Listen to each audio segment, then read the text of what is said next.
What if a young NBA star, drafted in the first round and playing alongside Kobe Bryant, threw away his entire career to join a violent street gang and ultimately became a convicted killer? This is the haunting story of Javaris Crittenton, once a promising athlete with a multi-million-dollar contract, who now sits behind bars serving a 23-year prison sentence for a senseless murder. What led him down such a dark path? Javaris Crittenton seemed like the last person who would end up in prison. Raised in the tough neighborhoods of Atlanta, he still managed to stay focused. He was a straight-A student, class president, and a standout basketball talent. By 2006, he had become a McDonald's All-American and earned a Division I scholarship to Georgia Tech. Just a year later, in 2007, he was selected in the first round of the NBA draft by the Los Angeles Lakers, signing a $2.6 million contract. At only 19 years old, he was living every young athlete's dream, playing alongside legends like Kobe Bryant and seemingly destined for greatness. But everything began to unravel during his first off-season. While partying at the Block nightclub in Hollywood, Javaris noticed Atlanta rapper Dalla and his flashy entourage. What he didn't realize was that Dalla and his crew were affiliated with the Mansfield Gangster Crips, a notorious Los Angeles street gang. Instead of keeping his distance, Javaris was drawn to the glamour and danger of that world. He started spending time with the group and eventually became an official member of the gang, a shocking shift for someone with so much to lose. As his ties to the gang deepened, Javaris's basketball career took a steep nosedive. Within just 2 seasons, he bounced from the Lakers to the Grizzlies and finally to the Washington Wizards.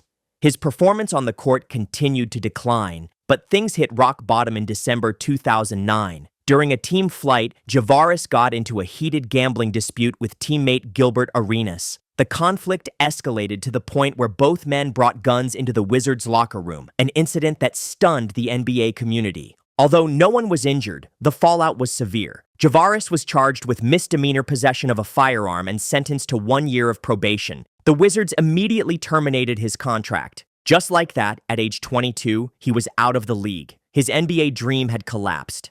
With his basketball career in ruins, Javaris returned to Atlanta, hoping to find comfort among his family. But instead of support, he was met with disappointment and judgment. The hometown hero had become a public embarrassment. Feeling isolated, he turned to the only group that still welcomed him, the Mansfield Gangster Crips. His involvement escalated. He helped gang members evade the police, funded their commissary accounts, and immersed himself completely in street life. In 2011, desperate for redemption, Javaris tried out for the Charlotte Bobcats in a last-ditch effort to revive his NBA career. But the attempt failed, and he was left more hopeless than ever. With no job, no friends, and no future, Javaris was spiraling out of control. All he needed was a final push, and it came one night when he was robbed outside a barbershop. A rival gang member named Lil Tick took everything from him: a $25,000 diamond necklace, a $30,000 watch, his phone, and even $25 in cash. The humiliation ignited a burning desire for revenge. On August 19, 2011, Javaris and his cousin set out in a rented Chevy Tahoe to track down Lil Tick. They pulled into Glen Rose Heights in Atlanta, where they believed Lil Tick was last seen. Spotting someone they thought was their target on the sidewalk, Javaris opened fire, but he missed. Instead of hitting the rival gang member, he struck an innocent woman, a mother who had nothing to do with the conflict. She was rushed to the hospital, but died hours later.